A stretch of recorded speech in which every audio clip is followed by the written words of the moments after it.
Hello বন্ধুরা, আসসালামু আলাইকুম। আশা করি যে যেখানে আছেন সবাই অনেক অনেক ভালো আছেন। বন্ধুরা, যারা অ্যাপেল লাভার আছেন, এবার অ্যাপেল তাদের জন্য একটি কম দামি ফোন আইফোন এসি 3 লঞ্চ করে দিল, বা আইফোন এসি 2022 বলতে পারেন।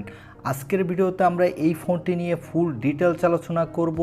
এই ফোনটিতে কি কি ইমপ্রুভ এনেছে অ্যাপেল, বা এই ফোনটি অ্যাপেল যে দামে লঞ্চ করেছে এই দামে আমাদের নেওয়া ঠিক হবে কিনা।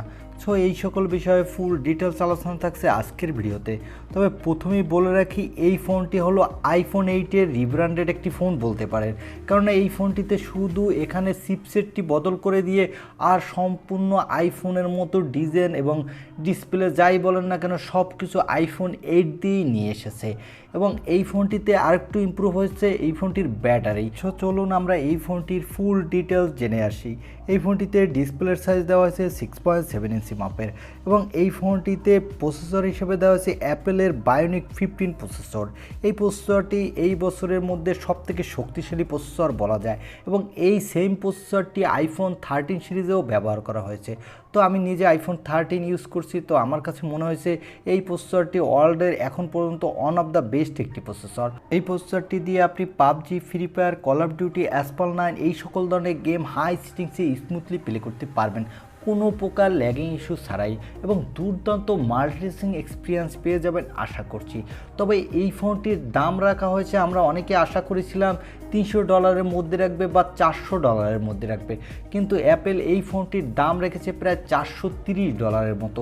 তবে ইন্ডিয়ান মার্কেটে এই ফোনটির দাম রাখা হয়েছে আরও একটু বেশি, প্রায় 43,000 রুপি, এবং বাংলাদেশের মার্কেটে এই ফোনটি অফিসিয়াল আসতে সেক্ষেত্রে অনেক দাম হবে, প্রায় 60,000 টাকার কাছাকাছি।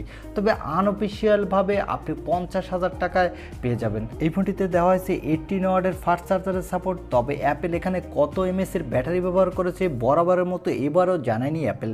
তবে এখানে আইফোন 8-এর থেকে কিছুটা বেশি ব্যাটারি ব্যবহার করা হয়েছে আমাদের ধারণা। আপনি সেক্ষেত্রে আইফোন 8-এর থেকে আধ ঘন্টার মতো বেশি ব্যাটারি ব্যাকআপ পেয়ে যাবেন মনে হচ্ছে। এবারে আসা যাক এই ফোনটি কারা নেবেন। যারা অ্যাপেলের লয়ার ইউজার আছেন তারা তো এই ফোনটি নেবেনই, তাদের কথা না বললেই হয়। কিন্তু যারা ভ্যালু ফর মানি ফোন খুঁজছেন তারা কোনোভাবেই এই ফোনটি নেবেন না আমার মনে হচ্ছে। কেননা আপনি যদি সত্যিকারে আইফোনের একটি ভালো ইউজার এক্সপিরিয়েন্স পেতে চান, তাহলে আমার মনে হয় এই দামের থেকে কিছুটা দাম বাড়িয়ে আপনার আইফোন 11 নেওয়াটাই বেটার হবে।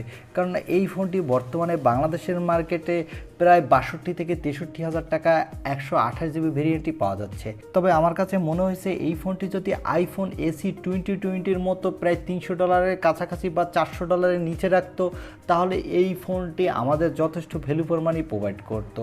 এবারে আসা যাক এই ফোনটির কাদের জন্য বেস্ট হতে পারে। যাদের ইচ্ছা আছে আইফোন ইউজ করবেন এবং একটু মোটামুটি গেমিং করতে চান, তারা এই ফোনটি নিতে পারেন। কেননা আমাদের সকলেই তো জানা যে আইফোনের বায়োনিক 15 চিপটি এই বছরের সব থেকে শক্তিশালী একটি চিপ। এই চিপটি দিয়ে আপনি ভালো মানের গেমিং এক্সপিরিয়েন্স পেয়ে যাবেন। সো এই ছিল আইফোন এসি 2022 এই ফোনটির একটি রিভিউ। আর ভিডিওটি ভালো লাগলে অবশ্যই একটি লাইক দিয়ে আমাদের চ্যানেলটি সাবস্ক্রাইব করে পাশে থাকা বেল আইকনটি প্রেস করে রাখবেন। দেখা হবে অন্য কোনো ভিডিওতে। আজকের মতো আল্লাহ হাফেজ।